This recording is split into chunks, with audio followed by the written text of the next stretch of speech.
काय होती त्यांचं पूजन त्या सत्ययुगामध्ये चालायचं। सत्ययुगामध्ये भगवान विष्णूची त्या ठिकाणी आधार अधिष्ठा होती म्हटले। त्रेतायुगाला कोणाची पूजा होऊ लागली? त्रेतायुगामध्ये सांगा, त्रेतायुगातला देवता प्रभू रामचंद्र। त्रेतायुगामध्ये प्रभू रामचंद्राची सेवा होऊ लागली। त्रेतायुगामध्ये प्रभू रामचंद्र त्या ठिकाणी महाराज सगळ्या त्या असणाऱ्या त्रेतायुगाला सुखी करण्याकरता सर्व जनता प्रभू रामचंद्राच्या शरणागतीमध्ये जाऊ लागल्या। द्वापार युगामध्ये कोणाची सेवा? सगळी मुख्यत काही कडले का बोलता येते सांगा? आपण रोज काल्याचे कीर्तन ऐकतोय, मग काल्याच्या कीर्तनामध्ये ऐकतो ना आपण की द्वापार युगामध्ये भगवान श्रीकृष्ण जन्माला आले आणि भगवान श्रीकृष्णाला सर्व गोपाळ शरण गेले, त्याची पूजा करू लागले। त्यांना सर्वजण असणार देव आणि तो देव सगळ्यांना सुखी करण्याकरता द्वापार युग संपला आणि कलियुग आला। तर कलियुगामध्ये कोणती देवता?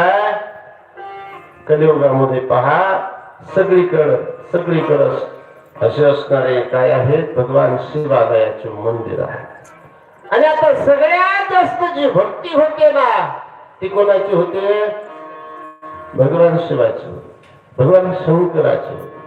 म्हणून जर आपल्याला ज्या युगामध्ये वावरायचंय, राहायचंय, ज्या युगामध्ये आपल्याला त्या ठिकाणी चालायचंय ना, त्या युगातली देवता प्रथमतः आपण समजून घेतली पाहिजे आणि त्या देवतेचं अधिष्ठान, त्या देवतेची पूजा केली की आपल्याला काही क्षणामध्ये ती देवता प्रसन्न होतात। हे प्रत्येक क्षणाला भगवान परमात्मा आपल्या पाठीमागे राहतो। आपल्यावरती येणारे संकट आघात ते दूर करण्याकरता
मागे पुढे उभा राहे संभाळी आणि आघात मागे पुढे तो असणारा देव आपला असणारा संभाळ करण्याकरता उभा राहतो। या कलियुगातील देवता प्रथमतः भगवान शिव आहेत।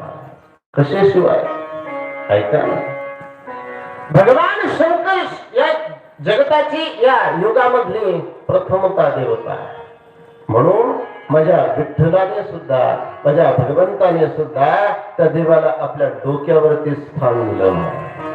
जर पंढरपूरला जर आपण गेलो आणि भगवान परमात्म्याला जर त्या ठिकाणी पाहिलं तर पाहिल्याच्या नंतर भगवान परमात्म्याचा डोक्याचा जो आकार आहे ना तो एका शिवपिंडी सारखा आहे, शिवपिंडी सारखा आहे। हे ते शिवपिंड आहे। आपण पुराणामध्ये श्रवण करणार आहोत त्या भगवान परमात्म्याने का डोक्यावरती घेतलं देवाला, का त्या देवाची असणारी डोक्यावरती घेऊन माझा भगवान परमात्मा 28 युगापासून होता, त्याचे आपण असणारे पाहित आहोत। अरे आमचा देव जर त्याला डोक्यावरती घेऊन म्हणतोय ना तर आम्हाला त्याची पूजा करायला काय अडचण आहे?